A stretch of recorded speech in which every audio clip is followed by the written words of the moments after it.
Bienvenue sur Destination Crypto, le podcast qui vous emmène sur les sentiers tortueux de la crypto-monnaie. Je m'appelle Thibaut Coussin, je suis auteur et coach crypto. Ma mission, c'est de vous aider à comprendre l'univers de Bitcoin afin que vous profitiez de ce marché en pleine croissance. Si ce sujet vous intéresse, je vous invite à vous abonner et à reprendre un peu de café pour attaquer cet épisode. Vous êtes prêts ? Allez, c'est parti.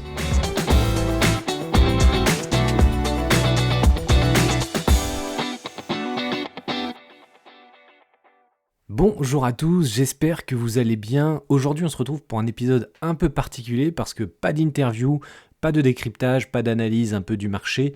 Là, je vais vous exposer mes objectifs de cette année. Alors pourquoi je vous parle de mes objectifs en mai 2023 ? Tout simplement parce que j'ai quitté mon job d'employé il y a pile un an, c'est-à-dire en mai 2022. Et c'est à cette occasion-là que j'ai fait mon premier bilan et mes premiers objectifs en tant qu'auto-entrepreneur et pour mon entreprise à 100% en crypto, on va dire. Et on arrive à l'anniversaire de cette date, donc je me suis refixé des objectifs pour cette nouvelle année 2023-2024. Et c'est l'occasion pour moi de vous présenter un peu comment je fonctionne au quotidien, comment je fixe mes objectifs, comment je fixe mes différentes stratégies. Et je ne prétends pas du tout avoir la science infuse et avoir raison sur ce que je vais vous exposer. Je suis là uniquement pour vous donner mes objectifs et la fonction dont moi je fonctionne. Mais vraiment, libre à vous de faire tout autre chose, d'utiliser d'autres techniques. Tant que ça vous convient, il n'y a aucun problème. Je suis vraiment dans le partage et je ne donne absolument aucune leçon à travers cet épisode. Donc je vais commencer par vous donner un peu les différentes raisons qui amènent à définir des objectifs, pourquoi c'est important de définir des objectifs. Je vais aussi vous dire comment est-ce qu'on définit proprement, on va dire, ces objectifs pour que ce soit efficace, qu'on puisse mesurer, que l'on puisse avoir des deadlines, ce genre de choses. Et enfin, je vais vous dire quels sont réellement mes objectifs pour cette année, donc à court terme, sur un an, donc mes objectifs que je me suis fixés là récemment, mais aussi des objectifs beaucoup plus long terme que là je me fixe vraiment plutôt comme un leitmotiv, des objectifs de vie, on va dire. Donc voilà, j'espère que vous êtes prêts, j'espère que cet épisode va vous plaire parce qu'il est un peu différent des autres. C'est l'occasion aussi de vous parler un peu de moi, donc j'espère que tout va bien se passer et on démarre tout de suite. Alors d'abord, pourquoi est-ce que c'est si important de définir des objectifs ?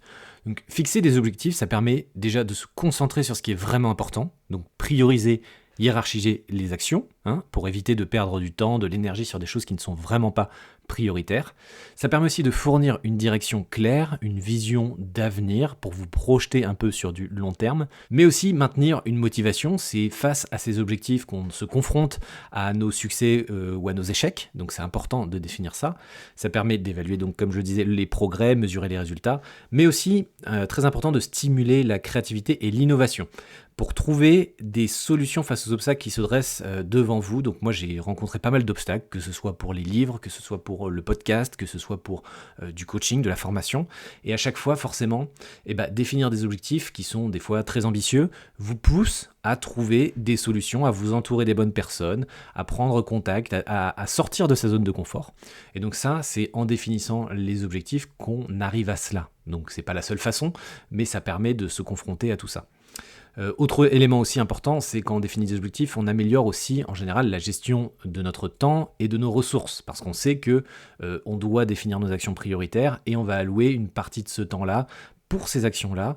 Et au niveau des ressources, éventuellement des gens avec qui on travaille, on sait qu'on a une organisation très importante à respecter et tout ça, ça doit se planifier.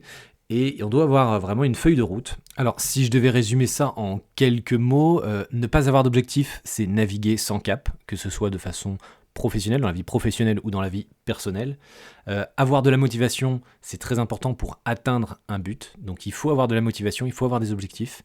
Et il faut surtout avoir un plan d'action associé à ces objectifs. Donc il ne faut pas juste dire je veux réaliser telle chose, il faut mettre en place un plan d'action avec des objectifs intermédiaires et tout un tas de choses pour rester motivé, évaluer les échecs ou les succès, tirer des leçons, enfin voilà, tout ça, j'imagine que vous en avez bien conscience. Mais j'insiste quand même là-dessus parce que c'est souvent plus facile à dire qu'à faire et souvent on balance comme ça des objectifs et on ne s'y tient pas. On peut tout simplement citer souvent les bonnes résolutions d'une année On démarre en janvier, tout va bien, mais dès février-mars, c'est tout de suite plus compliqué. Il faut vraiment être sérieux, être discipliné, fixer un cadre dès le début. Mais alors, comment définir ces objectifs? Alors, chacun a sa technique, moi je vous expose juste la mienne. Il faut faire une introspection sur son quotidien, son environnement, son rythme de travail, son rythme familial, ce qu'on aime faire, ce qu'on n'aime pas faire. Enfin, il y a pas mal de variables à prendre en compte dans l'équation. Donc ça c'est important, déjà faire une introspection, se rendre compte de nos possibilités au quotidien, ce qu'on peut faire et ce qu'on ne peut pas faire. Ne pas fixer des objectifs beaucoup trop ambitieux, surtout sur un an, ça passe très vite une année. Donc voilà, autre élément c'est d'utiliser l'approche SMART, donc définir des objectifs qui sont spécifiques, mesurables, réalisables, pertinents et avec une échéance, un timing. Donc ça vous pouvez vous renseigner sur les objectifs SMART, c'est très connu, donc je vous invite à faire des recherches de votre côté. Si possible, définir aussi des objectifs à 1 an et d'autres aussi peut-être à plus long terme. Moi, c'est ce que je fais, 1 an et 5 ans. Et aussi des objectifs de vie, tout simplement, comment on souhaite vivre dans les années à venir.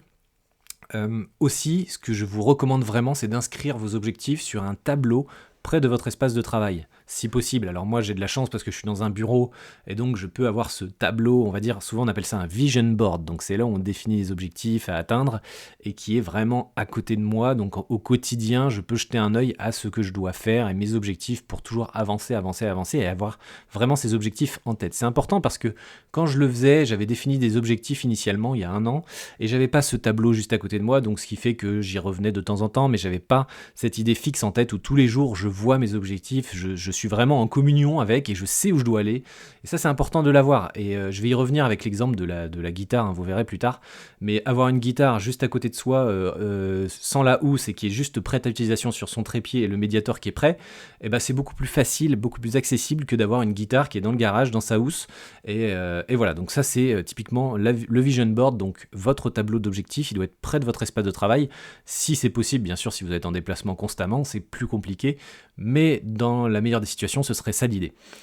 Et autre chose, alors ça c'est le petit côté un peu fun, mais de bien signer ce tableau. Vous signez en bas à droite de vos objectifs pour vraiment montrer l'engagement que vous avez vis-à-vis de ce tableau. C'est pas juste quelque chose que vous faites comme ça parce que vous devez tuer du temps ou parce que ça montre que waouh, vous êtes défini des objectifs. Non, vous le signez, vous vous engagez. Il y a la date d'anniversaire des 1 an et vous devrez faire le point à la fin de cette année pour voir où est-ce que vous avez avancé, là où vous avez eu des échecs, et l'échec fait partie de la réussite, donc il y aura des échecs, ça c'est inévitable, j'en ai eu, tout le monde en a, et c'est normal, ça fait partie du processus. Donc voilà, c'est très important de définir tout ça, donc la technique, peu importe laquelle, mais moi ce que je vous recommande, c'est bien déjà d'évaluer votre quotidien, votre environnement de travail, votre environnement familial, de définir des objectifs qui sont SMART, donc là je vous invite à vous renseigner dessus, des objectifs à 1 an, à 5 ans, et après vous définissez un peu la maille, mais moi c'est 1 an et 5 ans, et d'inscrire tout ça dans un tableau qui est très visuel, que vous pouvez avoir à côté de vous quand vous travaillez, et de bien signer ce tableau pour montrer votre engagement. C'est pas des paroles en l'air, vous allez vraiment concrètement avancer sur chacun de ces objectifs. Allez, là on rentre vraiment dans le vif du sujet. Quels sont moi mes objectifs, que ce soit professionnel ou personnel, globalement, donc à court terme, comme je vous le disais. Je vais commencer par le plus sérieux pour aller ensuite sur des objectifs un peu plus détente, qui sortent aussi un peu de la sphère crypto en tant que telle, qui va peut-être pas vous intéresser du tout. Mais voilà, sachez que j'ai des objectifs qui concernent la crypto, donc c'est intéressant par rapport à ce podcast-là. Mais j'aurai aussi des objectifs qui sont un peu annexes et qui vous intéresseront peut-être moins, je ne sais pas. Mais voilà, sachez que le premier objectif court terme que je me suis fixé, c'est de monétiser le podcast. Pourquoi monétiser le podcast ? Parce que je suis à peu près à 70 épisodes de podcast, ça prend beaucoup de temps, que ce soit des épisodes que je fais solo comme celui-ci, ou les interviews, dans tous les cas ça prend du temps. Que ce soit un épisode solo où il faut quand même que je prépare, que je cadre vraiment l'épisode, que je sache un peu ce que je vais raconter. Des fois c'est basé sur des lectures, des fois c'est basé sur des analyses, sur des outils. Donc tout ça c'est du travail. Et alors les interviews c'est pareil, c'est des préparations de questions, c'est des rendez-vous à prévoir, un enregistrement, du montage. Après il y a tous les réseaux sociaux. Enfin voilà, le podcast ça prend quand même beaucoup de temps. Je suis à 70 épisodes, il n'y en a que quelques-uns qui ont été sponsorisés, et à chaque fois je le précisais d'ailleurs. Donc ça prend beaucoup de temps, et un de mes objectifs c'est de monétiser ce podcast, parce que voilà, tout travail mérite salaire comme on dit. Donc là je le fais pour moi, le podcast je le fais pour moi, je le fais pas pour quelqu'un d'autre, mais à un moment donné il faut que je trouve aussi un modèle économique pour qu'il soit pérenne ce podcast. Donc je veux vraiment pérenniser l'activité de ce podcast, ça me plaît beaucoup, j'adore interviewer des acteurs du Web3, de la crypto, j'adore faire des analyses ou parler de mes lectures qui croisent un peu l'univers du Web3. Donc voilà, j'essaye d'allier l'utile à l'agréable, mais pour ça, il faut que je pérennise le podcast, et donc il faut que je trouve des moyens de monétiser ce podcast. Il y a plein de choses en fait qui peuvent être possibles, mais j'ai pas encore vraiment bien cadré la chose, donc ça c'est un de mes objectifs pour cette année. Dans tous les cas, je choisirai vraiment le meilleur format et celui qui est le moins nocif à l'audience. Donc voilà, j'espère éviter ce phénomène de pub en début d'épisode, ce genre de choses, c'est vraiment pas du tout ce que j'ai envie de mettre, mais voilà, il faudra que je fasse des choix dans tous les cas. Donc voilà, ça c'est un de mes objectifs. Deuxième objectif, écrire un livre sur le Web3. Donc ça, c'est aussi un objectif personnel pour cette année. Je devais initialement faire un livre avec Erol, l'éditeur, parce que j'en ai déjà fait un qui est sorti en septembre 2022. Ça a plutôt bien marché, c'était sur l'univers de Bitcoin. Et ils s'étaient aussi intéressés par le Web3, mais ils ont vite fait un peu volte-face parce que l'intelligence artificielle a tout raflé ces derniers mois. Donc je me suis retrouvé un peu sans l'éditeur Erol, donc je vais le faire en auto-édition comme j'ai déjà l'habitude de le faire pour l'intégralité de mes autres livres. Donc c'est pas un problème du tout, mais il faut que j'écrive, je me suis fixé pour objectif cette année d'écrire un livre sur le Web3, pour vulgariser le Web3 par rapport aux gens. Les gens ne savent pas vraiment ce que c'est que le Web3, montrer les enjeux qu'il y a derrière, montrer qu'il y a une industrie qui se développe en coulisses, donc c'est un peu... Finalement, je reprends un peu comme ce que je faisais déjà sur les crypto-monnaies, sur les altcoins, sur les NFT, ce genre de choses. Mais là, c'est sur, on va dire, le Web3 au sens large. Donc ça englobe un peu plus de choses, toujours de la vulgarisation technique, et voilà. Ça, vous avez l'habitude si vous avez déjà acheté un de mes livres, par exemple. Ça me permettra aussi d'ajouter un revenu passif. Ce que j'aime bien avec les livres, c'est qu'une fois qu'ils sont faits, qu'ils sont publiés, c'est lancé. Alors c'est beaucoup de boulot en amont, mais une fois que le livre est publié, il est publié, il reste là pendant des années, et donc je considère ça un peu comme un revenu passif. Donc voilà, ça me plaît ce modèle-là.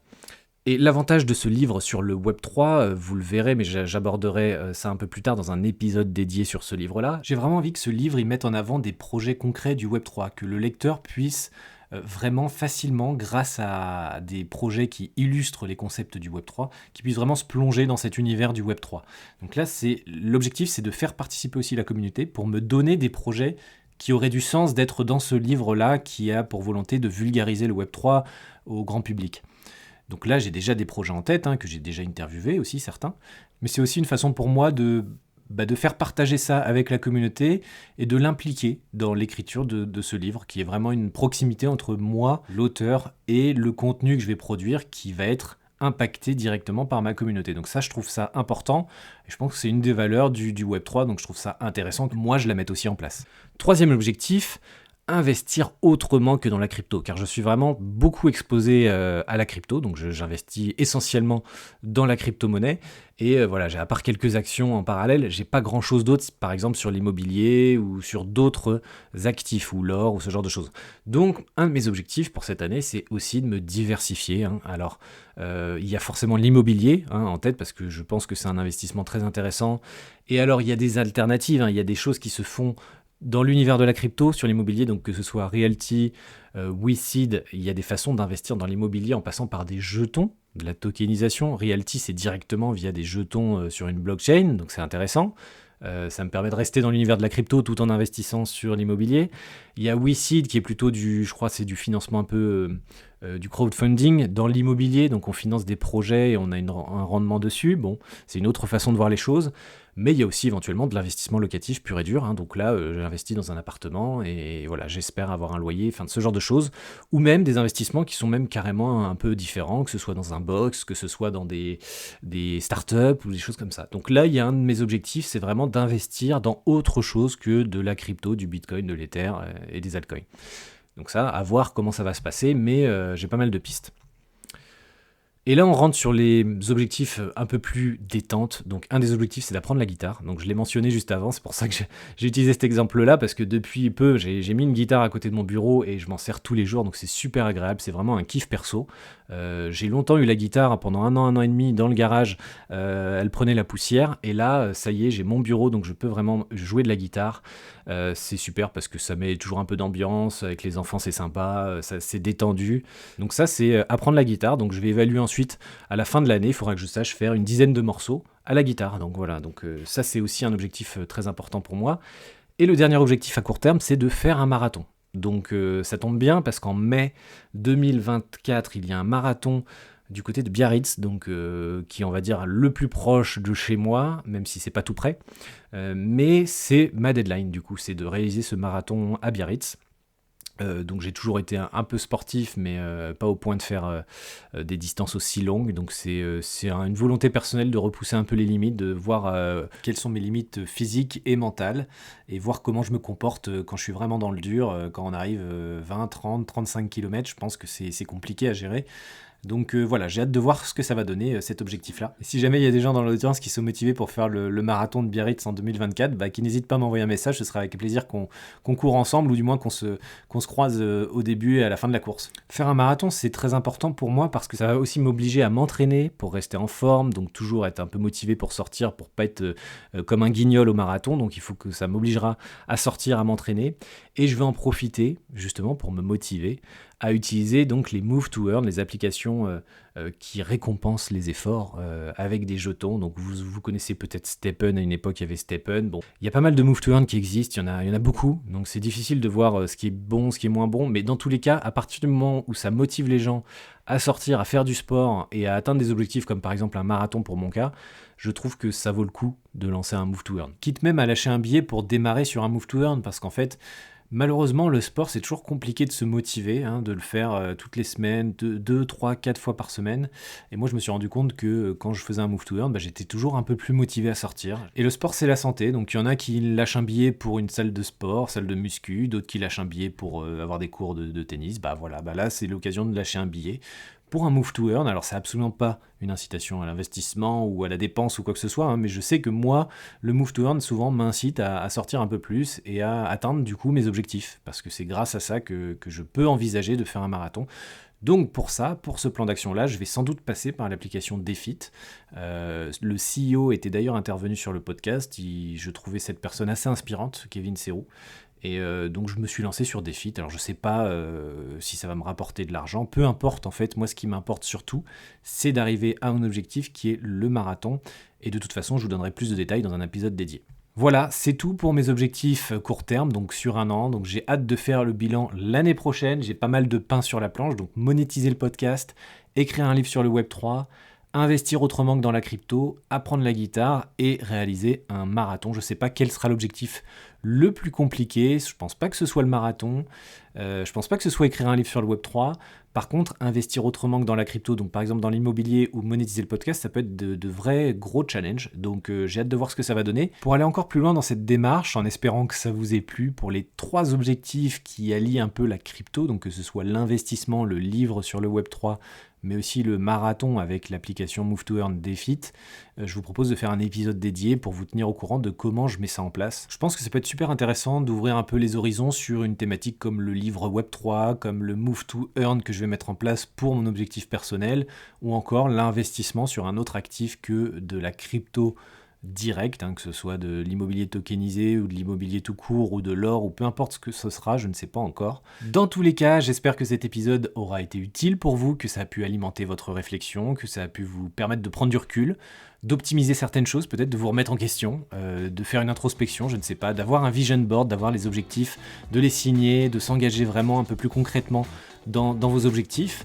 N'hésitez pas à vous abonner si cet épisode a été utile pour vous. Il y en aura encore plein d'autres avec plein d'interviews qui arrivent et toutes plus passionnantes les unes que les autres. Et je vous dis à très bientôt pour le prochain épisode. Salut à tous!